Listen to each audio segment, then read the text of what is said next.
Hello विद्यार्थी मित्रों, केम छो? आज આપણે કાર્બનિક તરફ જઈ રહ્યા છીએ. ઓર્ગેનિક પ્રકરણ નંબર 12.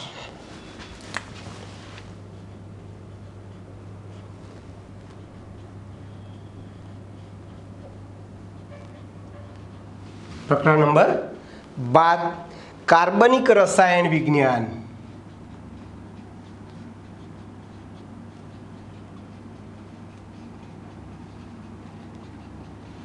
કાર્બનિક રસાયણ વિજ્ઞાન કેટલાક પાયાના સિદ્ધાંતો અને પદ્ધતિઓ. કેટલાક પાયાના સિદ્ધાંતો અને પદ્ધતિઓ.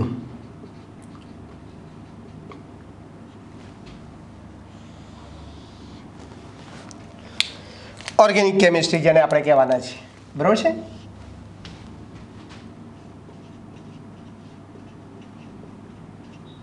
Organic chemistry. ઓકે, આપણે 11મા પ્રકરણમાં ભણી ગયા કાર્બનમાં કેટેનેશન ગુણ જોવા મળે છે, બરાબર છે? કેટેનેશન ગુણ માટે કાર્બનમાં કયો ગુણ જવાબદાર છે ભાઈ? તો કે ભાઈ કાર્બનનું કદ નાનું છે, એની વિદ્યુત ઋણતા વધારે છે, એમાં સી બંધ એન્થાલ્પી વધારે છે, અને આ ગુણને કારણે કાર્બનમાં વિશિષ્ટ પ્રકારનો ગુણ કેટેનેશન જોવા મળે છે. અને કેટેનેશનના ગુણને કારણે કાર્બન જે છે એ કાર્બન સાથે અથવા કાર્બન અન્ય પરમાણુઓ સાથે એક બંધ, દ્વિબંધ, ત્રિબંધ બનાવી શકે છે. અને સરળ શૃંખલાવાળા તથા ચક્રીય શૃંખલાવાળા ઘણા બધા સંયોજનો બનાવે છે, બરાબર છે? તો આ કેટેનેશન ગુણ છે. એટલે કાર્બન જે છે,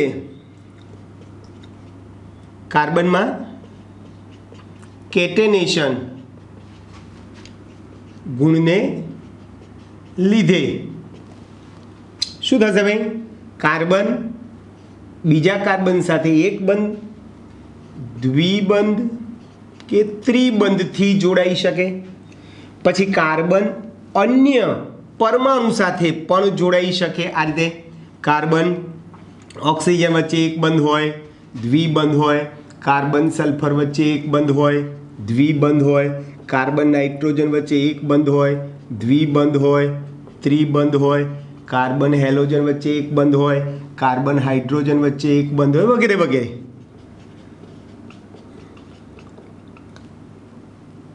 બરાબર છે? તો આ કાર્બનમાં કેટેનેશન ગુણધર્મ ખાસ જોવા મળે છે. એટલે કાર્બનમાં કેટેનેશન ગુણને કારણે યાદ રાખજો, કાર્બન શું કરશે ભાઈ? ચક્રીય અને બિનચક્રીય, ચક્રીય અને બિનચક્રીય તથા શૃંખલા, સરળ શૃંખલાવાળા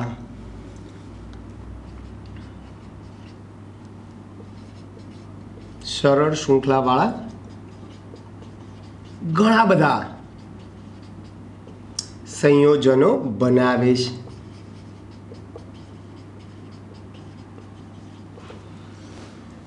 બરાબર છે? એટલે આપણે આ ચેપ્ટરમાં કાર્બન વિશે વાતો કરવાની છે. કેવા સંયોજનો? જે ચક્રીય પણ હોય, બિનચક્રીય હોય, લાંબી સરળ શૃંખલા ધરાવતા સંયોજનો જે છે એ બધાને આપણે કાર્બનિક સંયોજનો કહેવાના છે. એટલે આપણા મગજમાં પ્રશ્ન થાય કે સાહેબ કાર્બનિક પદાર્થ કોને કહેવાય અને અકાર્બનિક પદાર્થ કોને કહેવાય? બરાબર? તો કે ભાઈ પહેલા અકાર્બનિક પદાર્થ અને કાર્બનિક પદાર્થ કોને કહેવાય? તો અકાર્બનિક પદાર્થ કોને કહેવાય? તો કે ભાઈ ખનિજ જેવી નિર્જીવ વસ્તુમાંથી મળતા પદાર્થોને આપણે અકાર્બનિક પદાર્થ કહીશું. અને વનસ્પતિ અને પ્રાણી જેવા સજીવ પદાર્થોમાંથી મળતા પદાર્થોને આપણે કાર્બનિક કહીશું ભાઈ. ક્લિયર? એટલે ખનિજમાંથી મળતા પદાર્થો, ખનિજમાંથી મળતા પદાર્થો એટલે કે નિર્જીવ નિર્જીવ વસ્તુમાંથી મળતા પદાર્થો, બરાબર છે, નિર્જીવ વસ્તુ અથવા નિર્જીવ સ્ત્રોતમાંથી મળતા પદાર્થોને શું કહીશું ભાઈ? અકાર્બનિક પદાર્થો.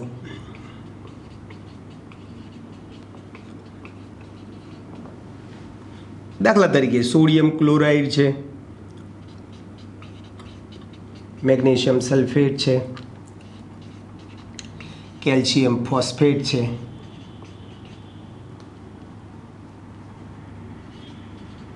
તો આ બધા અકાર્બનિક પદાર્થ કહેવાય. અને કાર્બનિક પદાર્થ કોને કહેવાય ભાઈ?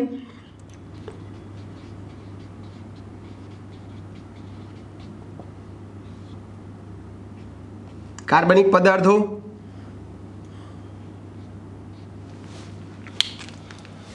તો વનસ્પતિ અને પ્રાણી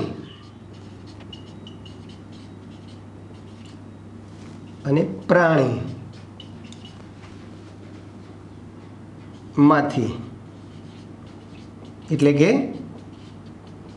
સજીવ, આ નિર્જીવ સ્ત્રોત છે, આ સજીવ સ્ત્રોતમાંથી મળતા પદાર્થોને શું કહીશું ભાઈ આપણે? કાર્બનિક પદાર્થ.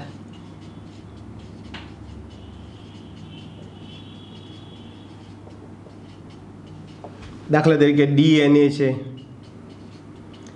RNA છે, પ્રોટીન છે, યુરિયા છે, વગેરે. ક્લિયર ભાઈ? તો સાવ સિમ્પલ થઈ ગયું. નિર્જીવ સ્ત્રોતમાંથી જે પદાર્થ મળે છે એને આપણે અકાર્બનિક કહીશું, અને સજીવ સ્ત્રોતમાંથી જે પદાર્થ મળે છે એને આપણે કાર્બનિક કહીશું. બરાબર છે ભાઈ? એટલે રસાયણ વિજ્ઞાનની જે શાખામાં કાર્બનિક સંયોજનોનો અભ્યાસ કરીએ છીએ એને કાર્બનિક રસાયણ વિજ્ઞાન કહીશું. રસાયણ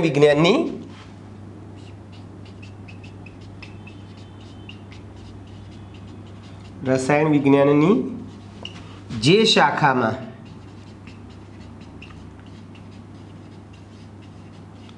કાર્બનિક પદાર્થોનો આપણે અભ્યાસ કરવાનો છે, બરાબર? કાર્બનિક સંયોજનોનો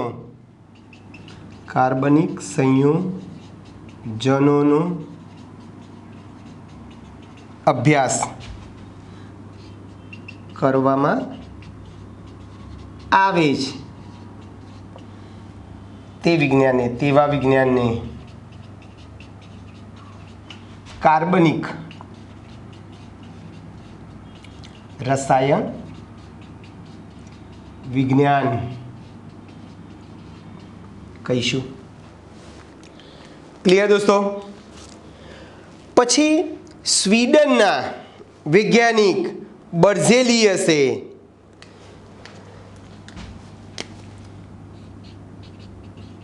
સ્વીડિશ વૈજ્ઞાનિક બર્ઝેલિયસે શું કીધું ભાઈ? કે ભાઈ આજે કાર્બનિક સંયોજનોના નિર્માણ માટે જૈવ શક્તિ જવાબદાર છે. બર્ઝેલિયસે શું કીધું ભાઈ? કાર્બનિક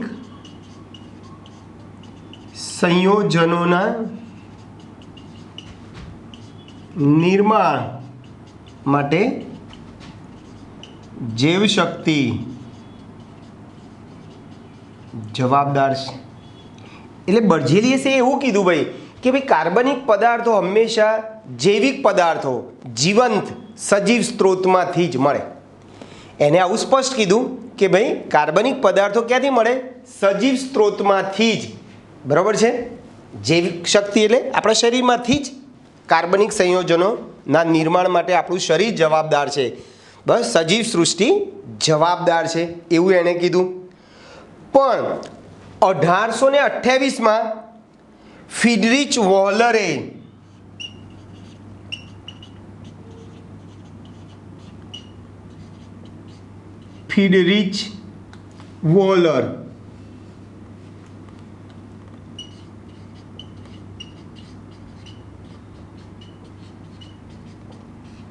શું કીધું ભાઈ?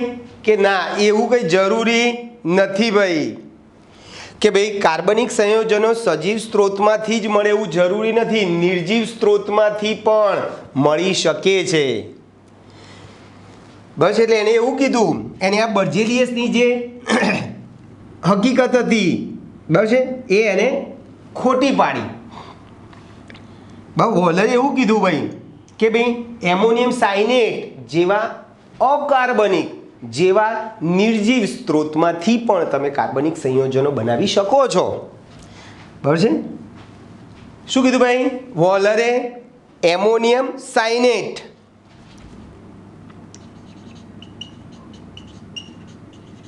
એમોનિયમ સાયનેટ જેવા નિર્જીવ સ્ત્રોત અથવા તો અકાર્બનિક પદાર્થ માંથી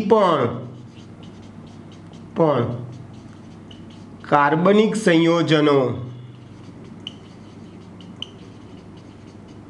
બનાવી શકાય છે. એટલે અહીંયા બર્જેલિયસની જે ધારણા હતી એ શું પડે છે ભાઈ?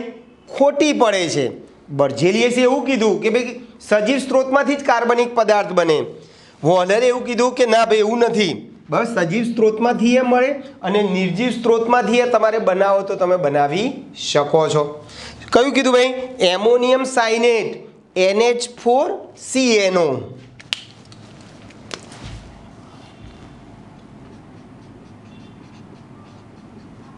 આ એમોનિયમ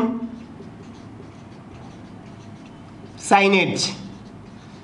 આ એમોનિયમ સાયનેટ કેવું છે ભાઈ? અકાર્બનિક પદાર્થ છે. એને ગરમ કર્યું તો યુરિયા બન્યું NH2CONH2. યુરિયા, આ યુરિયા કેવો છે ભાઈ? કાર્બનિક પદાર્થ છે. તો અહીંયા બર્જેલિયસની જે ધારણા હતી એ ખોટી પડી. એને એવું કીધું કે સજીવ સ્ત્રોતમાંથી જ કાર્બનિક પદાર્થ મળે એવું નથી. વોલરે એવું કીધું ભાઈ અકાર્બનિક પદાર્થમાંથી પણ તમે કાર્બનિક પદાર્થ મેળવી શકો છો. પછી આના ઉપરથી કોલ્બે નામના વૈજ્ઞાનિકે કોલ્બે એસિટિક એસિડ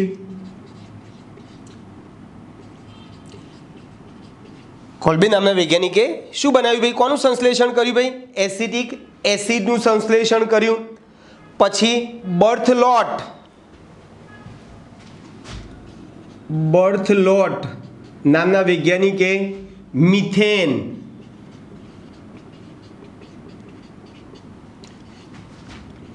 નું સંશ્લેષણ કર્યું. આ બંને એસિડિક એસિડ અને મિથેન એ કેવા છે? જે કાર્બનિક સંયોજનો છે. જે કાર્બનિક સંયોજનો છે. એટલે આ રીતે અકાર્બનિક પદાર્થમાંથી કાર્બનિક પદાર્થો બનાવવામાં આવ્યા. ક્લિયર દોસ્તો? તો આટલું યાદ રાખજો, કાર્બનિક અને અકાર્બનિક શું છે. પહેલાં એવું હતું કે ભાઈ કાર્બનિક સજીવ સ્ત્રોતમાંથી જ મળે, પણ હવે એવું રહ્યું નહીં. બરાબર છે. આ બર્થલોટ છે અથવા વોલર છે અથવા કોલ્બે છે, આ બધા વૈજ્ઞાનિકોએ અકાર્બનિક પદાર્થમાંથી કાર્બનિક પદાર્થનું શું કર્યું ભાઈ? સંશ્લેષણ કર્યું, બનાવટ કરી. ઓકે, હવે આપણે કાર્બનિક પદાર્થમાં કાર્બન મેઇન વસ્તુ છે. એ કાર્બન શું છે?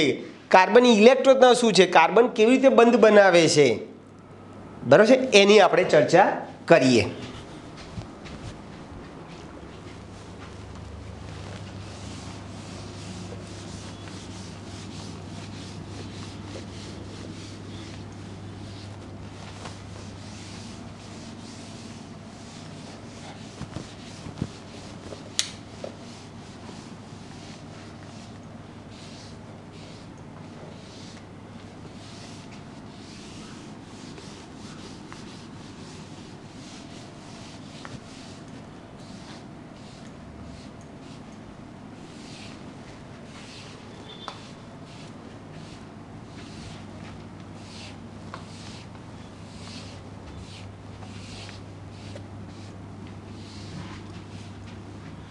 चलो तो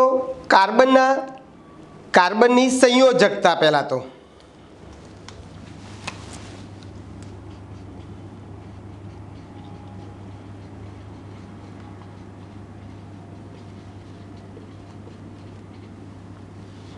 કાર્બનની સંયોજકતા બરાબર છે. પછી કાર્બનના સાદા સંયોજનોના આકાર, કાર્બનના સાદા સંયોજનોના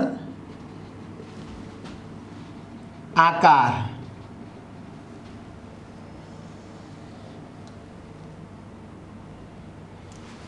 સમજીએ. તમને બધાને ખબર છે કાર્બનનો પરમાણુ ક્રમાંક 6 છે. એની ઇલેક્ટ્રોનતા લખવી તો આમ લખાય 1s2 2s2 2px1 2py1 2pz0. બરાબર છે. આ ધરા અવસ્થા, ભૂમિ અવસ્થામાં મેં ઇલેક્ટ્રોનતા લખી. ચલ આને આપણે ઉત્તેજિત કરીએ તો ઉપર શું બતાવવાનો? સ્ટાર. કોઈ પણ તત્વની ઉપર સ્ટાર શું સૂચવે છે? ઉત્તેજિત અવસ્થા. ઉત્તેજિત અવસ્થામાં શું થાય? આ ખાલી કક્ષક હોય તો એમાં સંયોજકતા કક્ષાના ઇલેક્ટ્રોન જઈ શકે.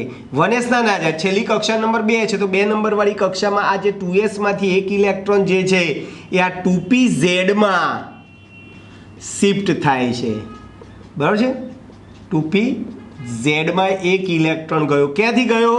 2s માંથી એક ઇલેક્ટ્રોન ક્યાં ગયો ભાઈ? 2pz માં. આ ઉત્તેજિત અવસ્થા થઈ. એટલે કાર્બનમાં 4 સંયોજકતા ઇલેક્ટ્રોન છે. કાર્બનમાં 4 સંયોજકતા ઇલેક્ટ્રોન છે. આથી એ શું કરશે ભાઈ? 4 સહસંયોજક બંધ બનાવશે. બરાબર છે.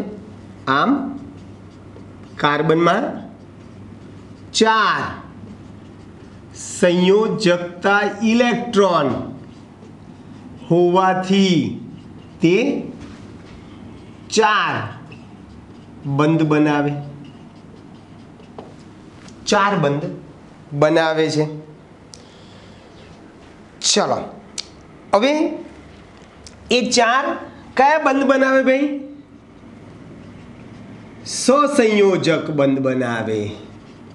હવે આ સહસંયોજક બંધના નિર્માણ માટે S અને P કક્ષકો વચ્ચે શું થાય છે ભાઈ? સંકરણ થાય છે. એટલે આ સહસંયોજક બંધના નિર્માણ અથવા બંધનું નિર્માણ શેનાથી નક્કી કરીશું ભાઈ? S અને P કક્ષકો વચ્ચેના સંકરણ ને આધારે સમજાવી શકાય છે. બરાબર છે. S અને P કક્ષકોના સંકરણને આધારે સમજાવી શકાય છે. તમને હું 2-4 ઉદાહરણ આપું. અહીં આપણે અણુ, બરાબર છે, પછી એમાં કયું સંકરણ થાય છે? સંકરણ. પછી એ સંકરણમાં બંધ કોણ કેટલું?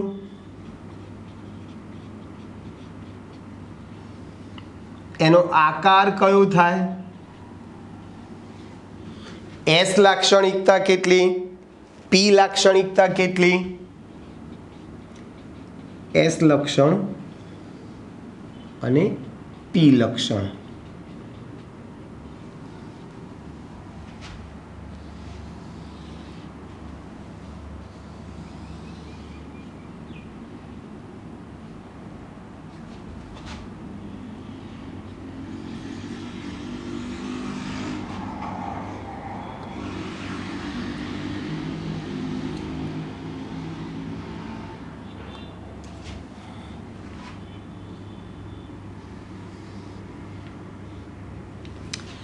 ચાલો શરૂઆત કરીએ આપણે. મિથેન CH4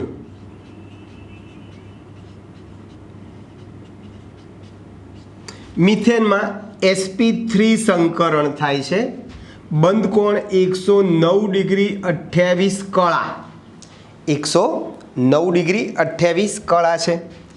sp3 હોય તો એમાં આકાર સમચતુષ ફલકીય છે. ચલો એમાં એસ લક્ષણ કેટલું ભાઈ, તો કે ભાઈ 25% અને પી લક્ષણ 75%. કેવી રીતે કે સાહેબ, તો જુઓ sp3 સંકરણમાં કુલ કક્ષકો કેટલી, 4, એક એસ અને 3 પી, 4 ટકા 100 હોય ભાગ્યા 4 કરવાના, એટલે દરેક કક્ષક ના ભાગમાં કેટલા ટકા થાય, 25%. બરાબર છે, 25 આવે ને, 100 ભાગ્યા 4 કરશો એટલે 25%.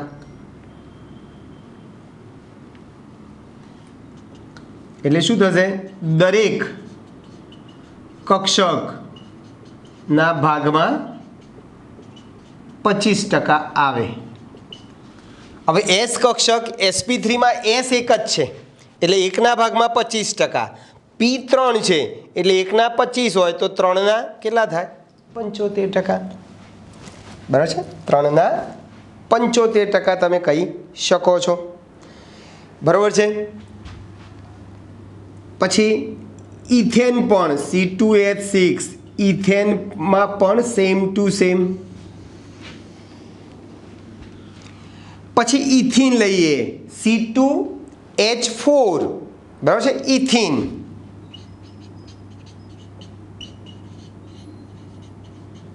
ઇથિન એમાં sp2 સંકરણ છે, sp2 સંકરણ છે.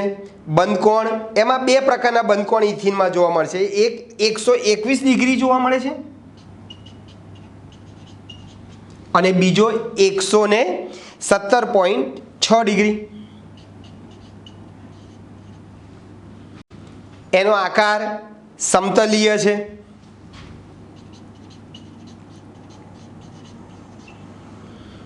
એમાં ટકા કેટલા થશે ભાઈ,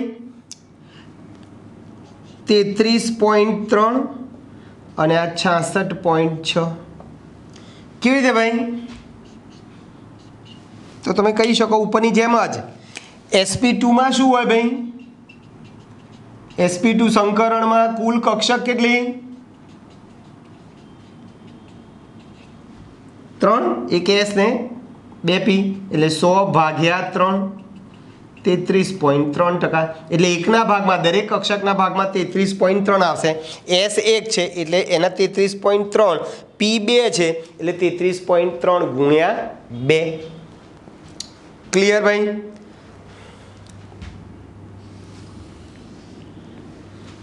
ચલો એ જ પ્રમાણે ઇથાઇન C2H2,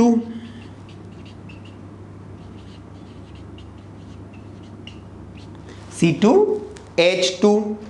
ચલો એમાં sp સંકરણ હોય, બંધ કોણ 180 ડિગ્રી હોય, આકાર રેખીય હોય, એસ લાક્ષણિકતા 50% અને પી લાક્ષણિકતા પણ 50%. કેવી રીતે ભાઈ, તો જુઓ sp સંકરણમાં કુલ કક્ષકો કેટલી, 2, એક એસ ને એક પી, 2 એટલે 100 ભાગ્યા 2 બરાબર 50%. એટલે દરેક કક્ષકના ભાગમાં 50% આવે. હવે sp માં એક એસ છે ને એક પી છે એટલે બંનેના 50% થઈ ગયા ભાઈ.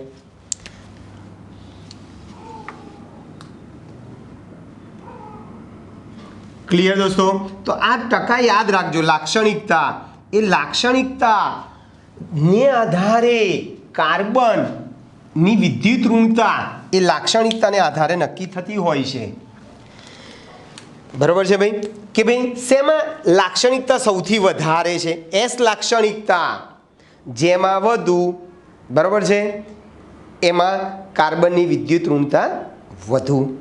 એટલે સંકરણના ફેરફારની કાર્બનની વિદ્યુત ઋણતા ઉપર અસર થાય છે. સંકરણના ફેરફારની અસર કોના ઉપર થાય છે ભાઈ? કાર્બનની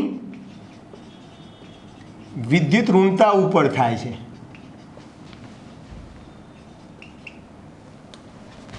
ઋણતા પર થાય છે.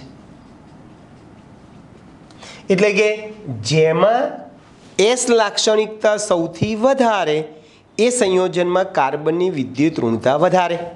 ક્લિયર? હવે મને કહો, આ ત્રણેય સંકરણમાં કોનામાં સૌથી વધારે એસ લાક્ષણિકતા છે? તો કે ભાઈ એસપી સંકરણમાં એસ લાક્ષણિકતા સૌથી વધારે છે. એટલે શું થશે? sp3 અને sp2 કરતા બોલો એસપી સંકરણ ધરાવતા સંયોજનમાં કાર્બનની વિદ્યુત ઋણતા કેવી હશે ભાઈ? વધારો થશે ભાઈ, કારણ કે એમાં 50% છે. ઓકે, ચલો પછી મજબૂત બંધ પણ હોઈ શકે. એસપી સંકૃત કક્ષકમાં એસ લાક્ષણિકતા 50% હોવાને કારણે એ કેન્દ્રની નજીક હોય છે. તેથી એસપી સંકૃત અથવા તો સંકરણ દ્વારા રચાતો બંધ કેવો હોય છે ભાઈ? નાનો હોય છે અને મજબૂત હોય છે. નાનો હોય છે અને મજબૂત હોય છે. ટૂંકમાં જેમાં એસ લાક્ષણિકતા વધુ તેમાં બનતો સહસંયોજક બંધ નાનો અને મજબૂત હોય છે તથા તેમાં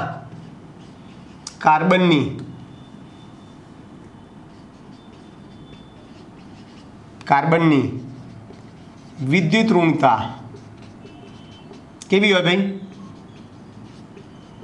વધુ હોય છે. એટલે બોલો sp3 sp2 sp આમ જશો એમ સહસંયોજક બંધ ટૂંકો થાય. બરાબર છે? કાર્બનની વિદ્યુત ઋણતા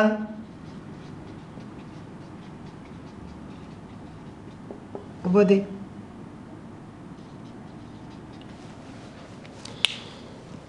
ઓકે, તો આટલું યાદ રાખજો દોસ્તો કે સંકરણ બદલાય ને એમ કાર્બનની વિદ્યુત ઋણતા બદલાય. કાર્બનમાં જે સહસંયોજક બંધ જે છે એસપી સંકરણમાં, એ એસપી સંકર કક્ષક કેન્દ્રની વધારે નજીક હોવાથી આકર્ષણ વધે છે, અને આકર્ષણ વધતું હોવાથી બંધ નાનો થઈ જાય છે. અને બંધ નાનો થઈ જાય તો પ્રબળ થઈ જાય. બંધ નાનો થઈ જાય તો કેવો થઈ જાય ભાઈ? પ્રબળ બને છે. ઓકે, ચાલો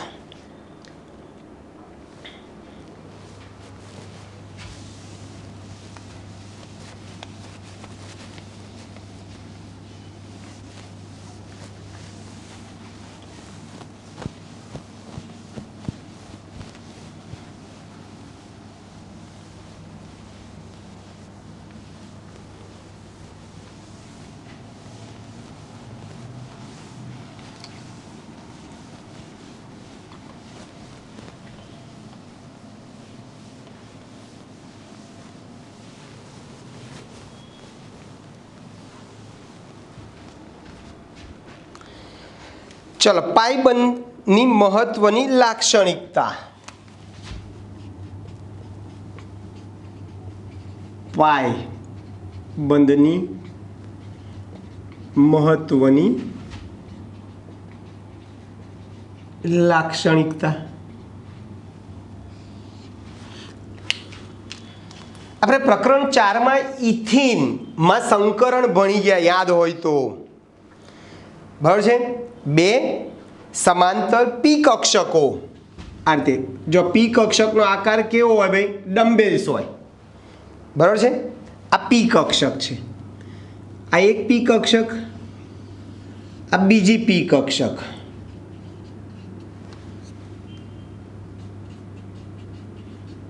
તમને એ બી યાદ હોય તો એક્ઝેક્ટ પી ઝેડ કક્ષકથી હંમેશા સિગ્મા બંધ બને ને પી એક્સ અને પી વાયથી હંમેશા કયો બંધ બને ભાઈ? પાઈ બંધ બને, બરાબર છે. એટલે આ બે સમાંતર પી કક્ષકો છે, એમનું શું થાય ભાઈ? યોગ્ય સંમિશ્રણ થાય છે. આ રીતે આ એક પી કક્ષક અને આ બીજી પી કક્ષક.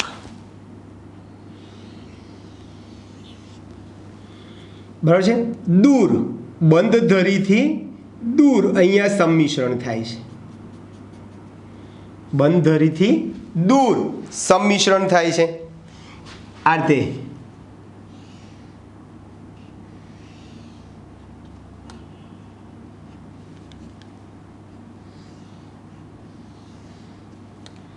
બરાબર છે. આ પાઈ બંધ બને. ક્લિયર ભાઈ? બરાબર યાદ રાખજો. ઓકે, એટલે બે સમાંતર પી કક્ષકોનું બાજુએથી બે સમાંતર પી કક્ષકોનું બાજુએથી છેડેથી નહીં બાજુએથી યોગ્ય સંમિશ્રણ થઈને શું બને છે ભાઈ? પાઈબંધ બને છે. આપણે ઇથિનમાં ખબર છે, દાખલા તરીકે યાદ હોય તો તમને ઇથિન, આ ઇથિનમાં કાર્બન કયા સંકરણમાં હતો ભાઈ? sp2 સંકરણમાં હતો. દરેક કાર્બન પરમાણુ sp2 સંકરણમાં હતો. એટલે શું થાય છે ભાઈ? એની 3 sp2 માંથી એક sp2 નજીકના કાર્બનની sp2 સાથે, બાકીના 2 sp2 એ હાઇડ્રોજનની 1s સાથે. આ કાર્બનની 3 માંથી એક sp2 નજીકના કાર્બનની અને બાકીની 2 sp2 કક્ષકો હાઇડ્રોજનની 1s1 કક્ષક સાથે સિગ્મા બંધ બનાવતા હતા. બરાબર છે. કાર્બનની 2pz કક્ષક આ રીતે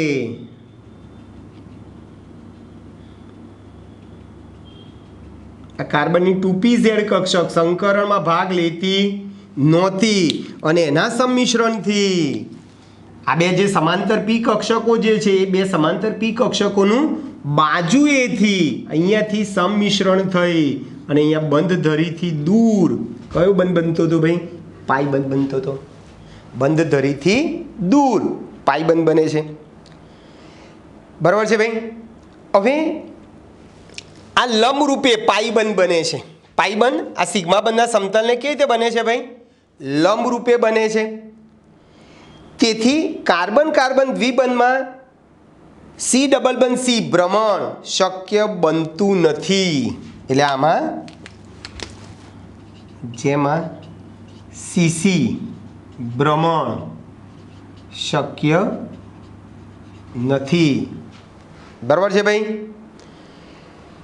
કેમ ભાઈ? તો કે ભાઈ પાઈબંધનું જે ઇલેક્ટ્રોન વાદળ જે છે, આ પાઈબંધથી જે બન્યું, પાઈબંધ જે બન્યો છે એમાં જે આ જે કક્ષકો જે બની છે એમાં જે ઇલેક્ટ્રોન જે છે એ ઇલેક્ટ્રોન વાદળ બંધકારક પરમાણુઓના સમતલની ઉપર અને નીચે આચ્છાદિત થયેલા હોય છે. કોણ? પી કક્ષકના પાઈબંધના જે ઇલેક્ટ્રોન યુગ્મ જે છે, વિદ્યુત વાદળ જે છે એ સમતલની ઉપર અને નીચે આચ્છાદિત થયેલ હોય છે અને પરિણામે હુમલો કરનાર પ્રક્રિયકને ઇલેક્ટ્રોન સરળતાથી શું થાય છે ભાઈ? ઉપર અને નીચે ઇલેક્ટ્રોન આચ્છાદિત થયેલા, વિદ્યુત વાદળ આચ્છાદિત થયું છે જેમાં ઇલેક્ટ્રોન હોય છે. પરિણામે હુમલો કરનાર પ્રક્રિયકને સરળતાથી ઇલેક્ટ્રોન પ્રાપ્ત થાય છે. બરાબર છે ભાઈ? પરિણામે ડબલ બંધ ધરાવતા સંયોજનોમાં પાઈબંધ વધુ સક્રિય કેન્દ્રો છે એમ કહી શકો. ટૂંકમાં જેમાં પાઈબંધની સંખ્યા જેમ પાઈબંધની સંખ્યા વધતી જશે એમ એ સંયોજનોની સક્રિયતા વધતી જશે. અને એટલા માટે જ આપણે અહીંયા બી કીધું કે sp સંકરણ જે છે એ sp સંકરણમાં કાર્બનની વિદ્યુત ઋણતા વધારે છે, એમાં 2 પાઈબંધ હોય છે અને પરિણામે એ વધુ સક્રિય કેન્દ્રો ધરાવે છે એમ તમે કહી શકો.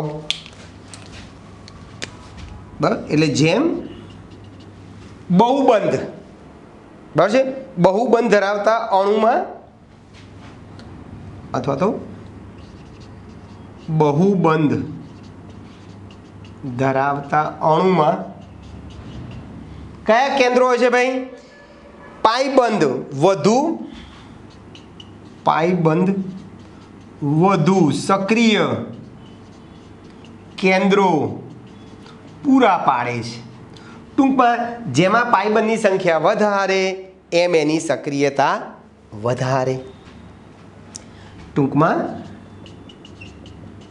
જેમ પાયબંધની સંખ્યા વધે તેમ સંયોજનની સક્રિયતા વધે. સક્રિયતા વધે છે. ક્લિયર દોસ્તો? તો એક વસ્તુ યાદ રાખજો ભાઈ, પાયબંધ જે છે એ અહીંયા આ સિગ્મા બંધ બન્યો છે આડો બર, અને પાયબંધ ઉપર અને નીચે લંબ રૂપે બનેલો છે. એના જે ઇલેક્ટ્રોન વાદળ જે છે એ આચ્છાદિત રીતે થયેલા હોય છે. પરિણામે હુમલો કરનાર પ્રક્રિયક એ સરળતાથી એમાંથી ઇલેક્ટ્રોન શું કરે છે ભાઈ? પ્રાપ્ત કરે છે. અથવા તો એ પાયબંધ નિર્બળ હોવાથી સરળતાથી તૂટી જાય છે. ઇલેક્ટ્રોન એને પ્રક્રિયકને, હુમલો કરનાર પ્રક્રિયકને આપી દે છે. પરિણામે એની સક્રિયતા વધતી જાય છે. એટલે ટૂંકમાં બહુબંધમાં પાયબંધ વધુ સક્રિય કેન્દ્રો શું કરે છે ભાઈ? પૂરા પાડે છે એમ તમે કહી શકો. હવે બીજી એક વસ્તુ યાદ રાખવાની છે તમારે કે ભાઈ કયું સંકરણ છે, સિગ્મા ને પાયબંધની સંખ્યા કેટલી? તમારે આવા કોયડા અને સ્વાધ્યાયમાં પ્રશ્નો પૂછાયેલા છે. બરોબર, તો એક કામ કરીએ આપણે.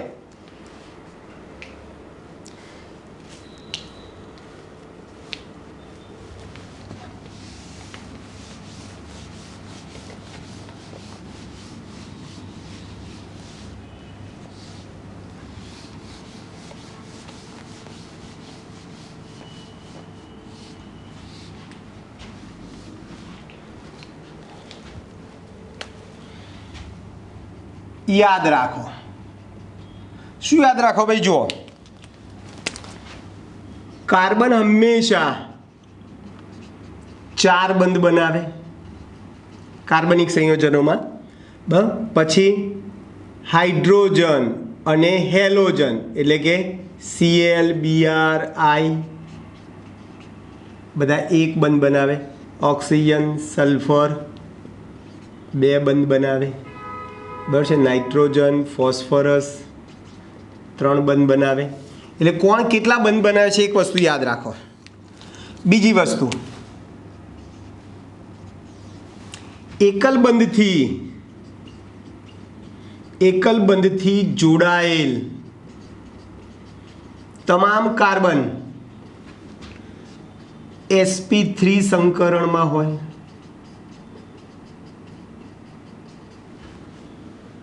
બરાબર, sp3 સંકરણમાં તો આકાર સમચતુષ્ફલકીય જ હોય. બરાબર છે. આકાર કેવો હોય ભાઈ? સમચતુષ્ફલકીય હોય. ચલો, દ્વિબંધથી જોડાયેલ તમામ કાર્બન sp2 સંકરણમાં હોય. એનો આકાર સમતલીય ત્રિકોણ હોય. સમતલીય અથવા તો સમતલીય ત્રિકોણ. અને ત્રિબંધથી જોડાયેલ તમામ કાર્બન sp સંકરણમાં હોય. એનો આકાર કેવો હોય ભાઈ? રેખીય હોય. આમાં sp3માં બંધ કોણ 109 ડિગ્રી 28 કળા. sp2 સંકરણ તો જનરલી 120 અંશનો ખૂણો બનતો હોય છે બંધ કોણ, અને આમાં રેખીય. ચાલો, તો આને આધારે આપણે થોડીક વાત કરી લઈએ. તમારો કોયડો 12.1 છે.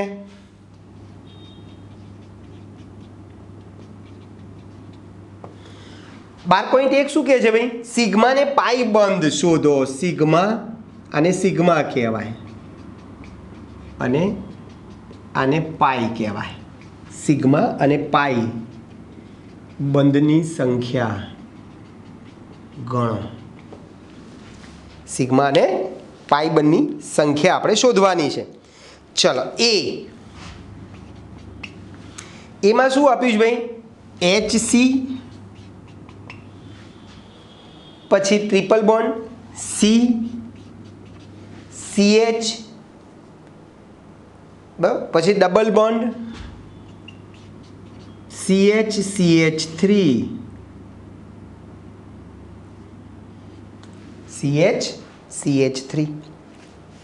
અને બી છે તમારું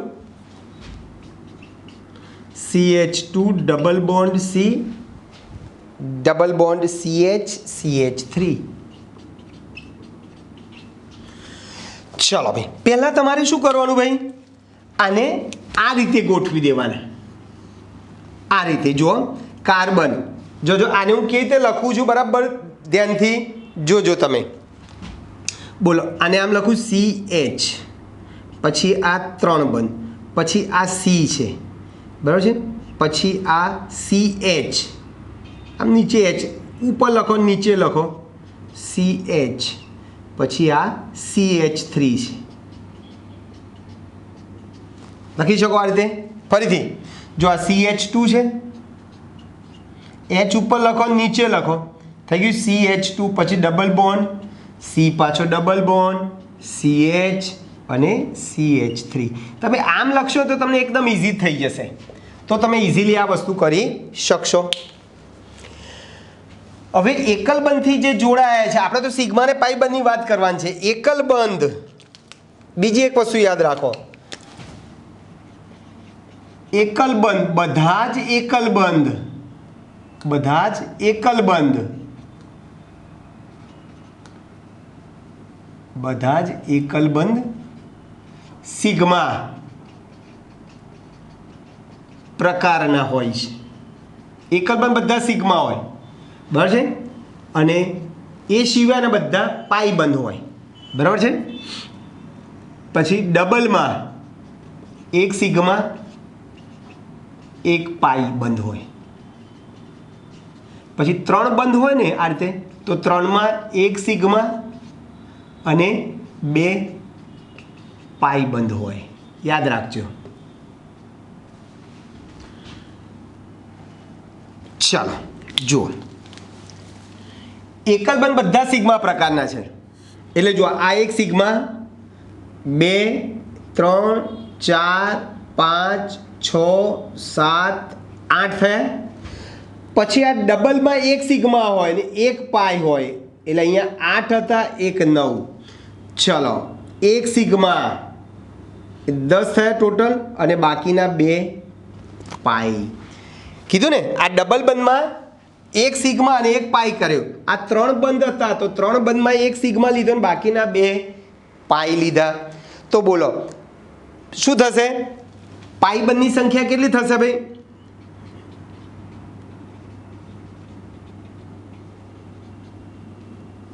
આ 2 પાઈ અને અહીંયા 1, ટોટલ પાઈ બંધ 3, અને સિગ્મા બંધની સંખ્યા જો આ 1, આ બીજો 2 3 4 5 6 7 8 9 અને 10. ફરીથી જો આ ડબલ બંધમાં એક સિગ્મા હશે ને એક પાઈ હશે ડબલમાં. ચલો, એટલે પાઈ બંધની સંખ્યા 1 જ છે, 1, અને સિગ્મા બંધની સંખ્યા 1 2 આ 3 આ 4 5 6 7 8 9. બસ સિગ્મા બંધની સંખ્યા 9 છે. અને પાઈ બંધ જો અહીંયા પણ 1 છે, આ 1 ને 1 પાઈ બંધની સંખ્યા ટોટલ કેટલી થશે ભાઈ તમારી? 2. પાઈ બંધની સંખ્યા 2 થઈ જશે. ક્લિયર ભાઈ? ચલો, પછી આવો જ પ્રશ્ન તમારો સ્વાધ્યાયનો છે. આવો જ પ્રશ્ન સ્વાધ્યાયનો છે. સ્વાધ્યાયનો 2.2.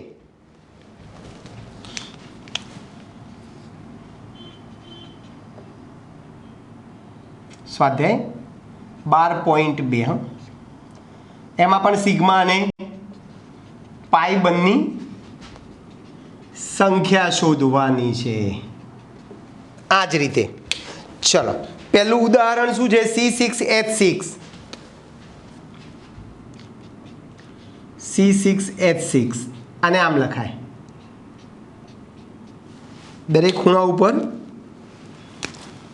કાર્બન છે, દરેક કાર્બન સાથે એક એક હાઇડ્રોજન છે અને એકાંતરે દ્વિબંધ. એકાંતરે દ્વિબંધ. તો બોલો આમાં પાઈ બંધની સંખ્યા કેટલી થશે ભાઈ? જો આ ડબલ બંધમાં એક સિગ્મા અને એક પાઈ એટલે 1 2 અને 3 પાઈ બંધ છે અને સિગ્મા બંધની સંખ્યા ગણવી હોય તો અહીં ગમે ત્યાંથી શરૂ કરો. ચલો અહીંયાથી કરો તો આ 1 2 3 4 5 6 7 8 9 10 11 અને 12. 12 શું થઈ ગયા ભાઈ? સિગ્મા બંધ થઈ ગયા. બરોબર છે. પછી C6H12 આની જેમ જ બીજું C6H12 આને બેન્ઝીન કહેવાય. આ આપણે નામ છે ને પછી શીખીશું. આને સાયક્લો હેક્ઝેન કહેવાય. આની જેમ જ પણ અહીંયા ડબલ બંધ નહીં આવે. બસ આ રીતે દરેક ખૂણા ઉપર કાર્બન અને દરેક કાર્બન સાથે બે બે હાઇડ્રોજન આ રીતે જોડાઈ જાય છે.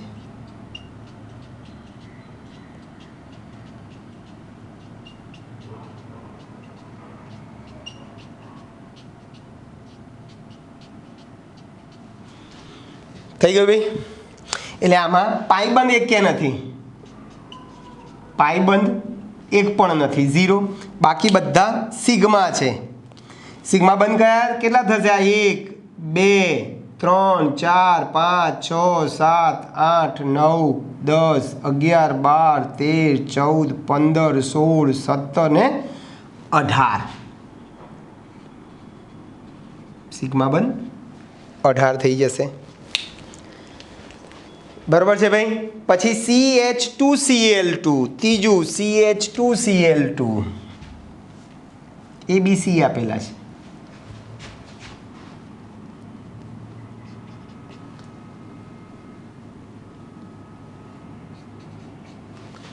બરાબર ભાઈ? CH2Cl2 બોલો આ રીતે લખી દઈએ ભાઈ. કાર્બન કેટલા બંધ બનાવે ભાઈ? 4. આ રીતે કાર્બન 4. ચલો 2 હાઇડ્રોજન અને 2 Cl માં પાઈબંધ તો એક પણ નથી. પાઈબંધ ક્યારે હોય? ડબલ બંધ હોય તો પાઈબંધ હોય. ડબલ બંધ હોય તો એમાં એક પાઈ હોય ને એક સિગ્મા હોય. 3 બંધ હોય તો એક સિગ્મા ને 2 પાઈ હોય. એટલે આમાં પાઈબંધ નથી. બોલો સિગ્મા બંધ કેટલા છે ભાઈ? 1 2 3 અને આ 4.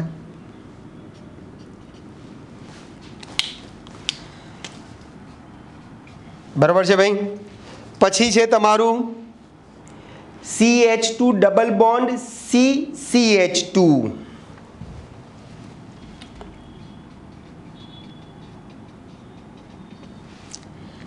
ચલો મેં કીધું એ પ્રમાણે જો આને આમ લખી દઈએ આપણે.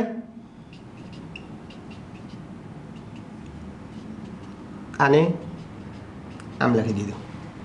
ચલો આમાં સિગ્મા બંધ અને પાઈ બંધ. ચલો પાઈ બંધ કેટલા છે ભાઈ? ડબલ બંધમાં એક સિગ્મા એક પાઈ એટલે અહીંયા એક પાઈ છે અને એક પાઈ અહીંયા છે. એટલે ટોટલ અહીંયા એક પાઈ છે ને એક પાઈ અહીંયા છે એટલે 2 પાઈ થઈ જશે. સિગ્મા બંધ 1 2 3 4 5 અને 6 આ બધા સિગ્મા બંધ છે. બરાબર છે? ચાલો પછી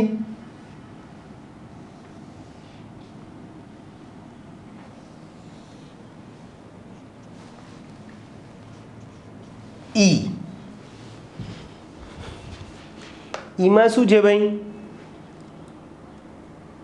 CH3NO2.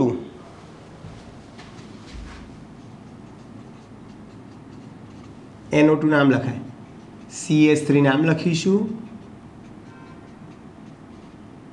NO2 ને આમ લખીશું, આ O માઇનસ આ પ્લસ. ચાલો બોલો આમાં સિગ્મા બંધ કેટલા થશે ભાઈ? 1 2 3 4 5 અને આ ડબલ બંધમાં 1 અને પાઈ બંધ આ ડબલ બંધમાં 1.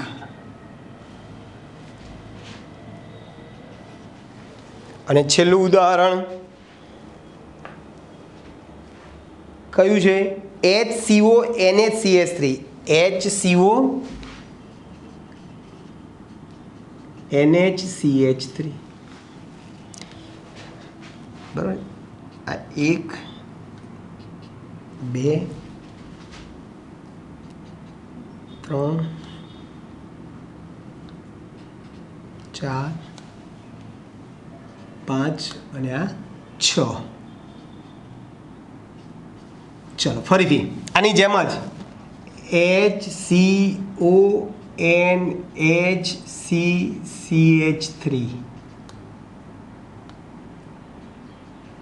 જો આ સેટ થઈ ગયું ને. જો ઓક્સિજન 2 બંધ બનાવે, દરેક હાઇડ્રોજન 1 બંધ બનાવે, કાર્બન 4 બંધ બનાવે, નાઇટ્રોજન 3 બંધ બનાવે. આવું જ સ્ટ્રક્ચર તમને દોરતા આવડતું હોવું જોઈએ ખાસ, બરાબર.